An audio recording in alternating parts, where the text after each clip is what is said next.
વડાપ્રધાન નરેન્દ્ર મોદીએ બુધવારે ઇથોપિયન સંસદના સંયુક્ત સત્રને સંબોધિત કર્યું. આ વિશ્વની 18મી સંસદ છે જ્યાં વડાપ્રધાન મોદીએ ભાષણ આપ્યું છે.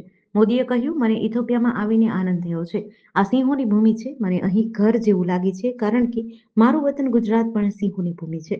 વડાપ્રધાન નરેન્દ્ર મોદીને ઇથોપિયાએ મંગળવારે પોતાનું સર્વોચ્ચ સન્માન આપ્યું. તેઓ ધ ગ્રેટ ઓનર નિશા ઓફ ઇથોપિયા મેળવનાર પ્રથમ ગ્લોબલ લીડર બન્યા છે. આ પ્રસંગે વડાપ્રધાને કહ્યું કે આ સન્માન મારા માટે ગર્વની વાત છે. તેમના ઇથોપિયા પ્રવાસનો આજે બીજો દિવસ છે. આ પહેલા ગઈકાલે મોદીનું ઇથોપિયાના નેશનલ પેલેસમાં વડાપ્રધાન અબી અહેમદ અલીએ સ્વાગત કર્યું હતું, જ્યાં બંને નેતાઓએ દ્વિપક્ષીય બેઠક કરી. આ દરમિયાન મોદીએ કહ્યું કે ઇથોપિયા આવીને તેમને ખૂબ જ ખુશી થઈ છે. આ તેમનો પહેલો ઇથોપિયા પ્રવાસ છે, પરંતુ અહીં પહોંચતા જ તેમને પોતાનાપણાનો અહેસાસ થયો. મોદીએ કહ્યું, ભારતીય કંપનીઓ ઇથોપિયામાં સૌથી મોટા રોકાણકારોમાંથી એક છે. તેમણે વિવિધ ક્ષેત્રોમાં $5 બિલિયન એટલે કે 45,000 કરોડ રૂપિયાથી વધુનું રોકાણ કર્યું. અમદાવાદ, ગાંધીનગર, કલોલ શહેરની અલગ અલગ સ્કૂલોને બોમ્બથી ઉડાવવાની ધમકી મળી છે. ઝેબર, ઝાયડસ, અગ્રસેન અને ડીએપી ઇન્ટરનેશનલ સ્કૂલ સહિત 12 જેટલી સ્કૂલોની ધમકી ભર્યા ઈમેલ મળ્યા છે. ધમકી મળતા જ સ્કૂલોમાં તપાસ શરૂ કરાઈ. પોલીસ, ફાયર વિભાગ અને બોમ્બ સ્ક્વોડની ટીમ દ્વારા સ્કૂલોમાં તપાસ કરાઈ રહી છે.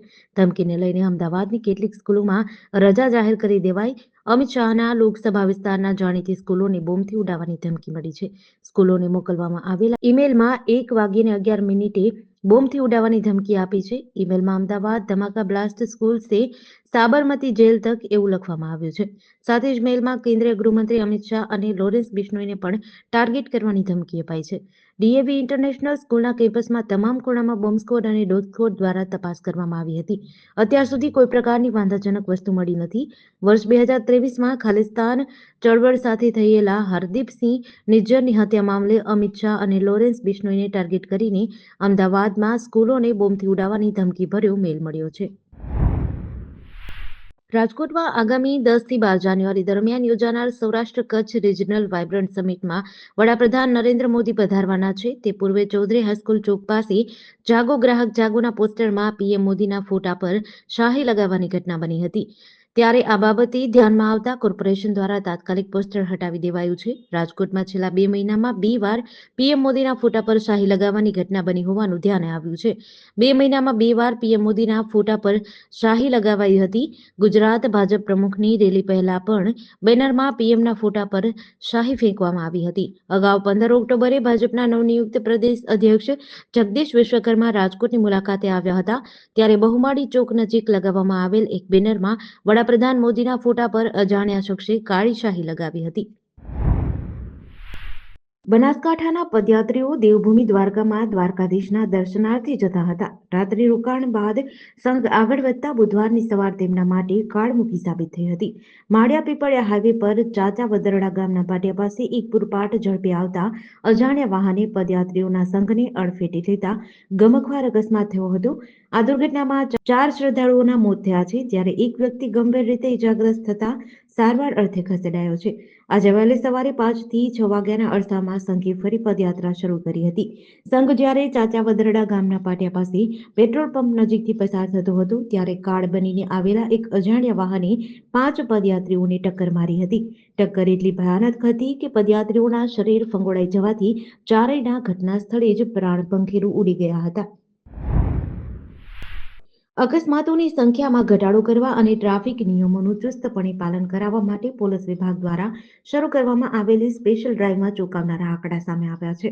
28 નવેમ્બર 2025 થી 16 ડિસેમ્બર 2025 સુધીના ટૂંકા ગાળામાં ટ્રાફિક પોલીસે કુલ 51,068 કેસો નોંધી નિયમ ભંગ કરનારાઓ સામે કડક કાર્યવાહી કરી છે. રોજે સરેરાશ 2,687 લોકોને ચલાણ અપાયા છે.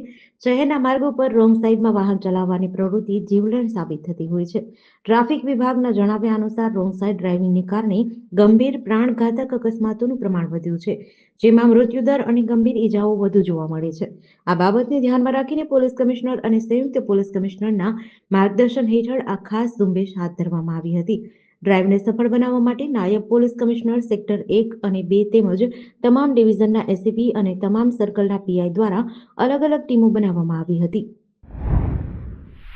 ગુજરાતમાં હાલ મિશ્ર વાતાવરણનો અનુભવ થઈ રહ્યો છે, ત્યારે હવામાન વિભાગની આગાહી મુજબ આગામી દિવસોમાં ઠંડીના જોરમાં ઘટાડો થવાની શક્યતા છે.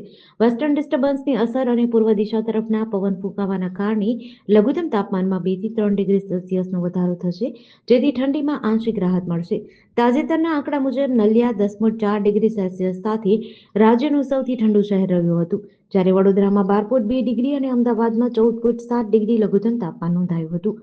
રાજ્યના અન્ય શહેરોમાં પણ તાપમાનનો પારો ઉંચકાય તેવી શક્યતા છે.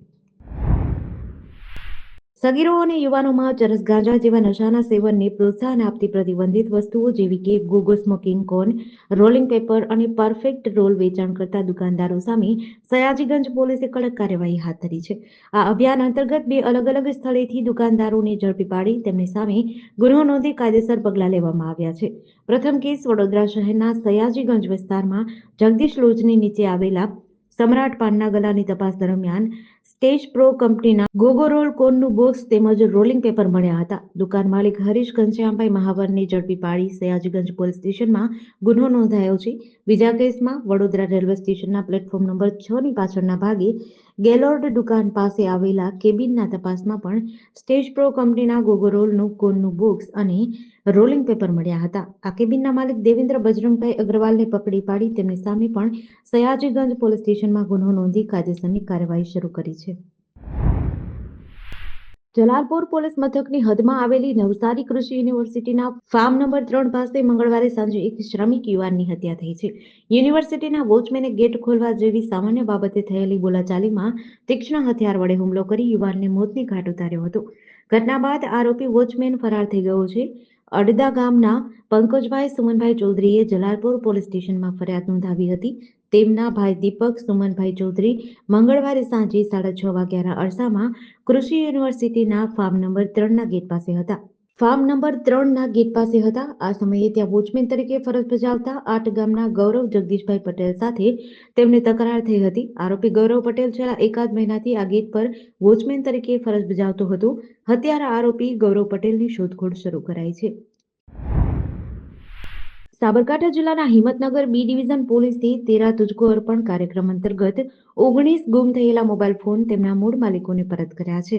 આ મોબાઈલ ફોનની કુલ કિંમત આશરે ₹2,93,000 છે. પોલીસ અધિકારીઓ, ડીવાયએસપી, પીઆઈ, પીએસઆઈ અને અન્ય પોલીસ કર્મીઓના હસ્તે આ મોબાઈલ ફોન માલિકોને સુપરત કરવામાં આવ્યા હતા. આ પહેલ દ્વારા પોલીસે પોલીસ પ્રજાનો મિત્ર છે તે સૂત્રને સાર્થક કર્યું છે. આ કાર્યવાહી સાબરકાંઠા પોલીસ અધિક્ષક ડોક્ટર પાર્થરાજસિંહ ગોહિલ અને ડીવાયએસપી એ.કે. પટેલના માર્ગદર્શન હેઠળ તથા પીઆઈ એમ.ડી. ચૌહાણની સૂચના મુજબ કરવામાં આવી હતી. જામજોધપુરથી કામ અર્થે આવેલા એક એડવોકેટને સમર્પણ સર્કલ પાસે રોકીને 2 અજાણ્યા શખ્સોએ ધમકાવ્યા હતા. આ શખ્સોએ એડવોકેટના મોબાઈલ ફોનનો ઉપયોગ કરી તેના બેંક ખાતામાંથી બળજબરીપૂર્વક ₹10,000 અન્ય એકાઉન્ટમાં ટ્રાન્સફર કરાવ્યા હતા. આ અંગે સિટી સી ડિવિઝન પોલીસ મથકમાં ફરિયાદ નોંધાઈ છે. જામજોધપુરના એડવોકેટ ગૌતમ કારાણા ગઈકાલે પોતાના વકીલાતના કામ માટે જામનગર આવ્યા હતા. કામ પતાવીને તેઓ બાઇક પર જામજોધપુર જતા હતા. બપોરના સમયે સમર્પણ સર્કલ પાસેથી પસાર થઈ રહ્યા હતા ત્યારે નંબર પ્લેટ વગરના બાઇક પર આવેલા 2 અજાણ્યા શખ્સોએ તેમને આંતરી લીધા હતા. આ શખ્સોએ એડવોકેટને મારવાનો ભય બતાવી ધાક ધમકી આપી પૈસા ટ્રાન્સફર કરાવી લીધા હતા.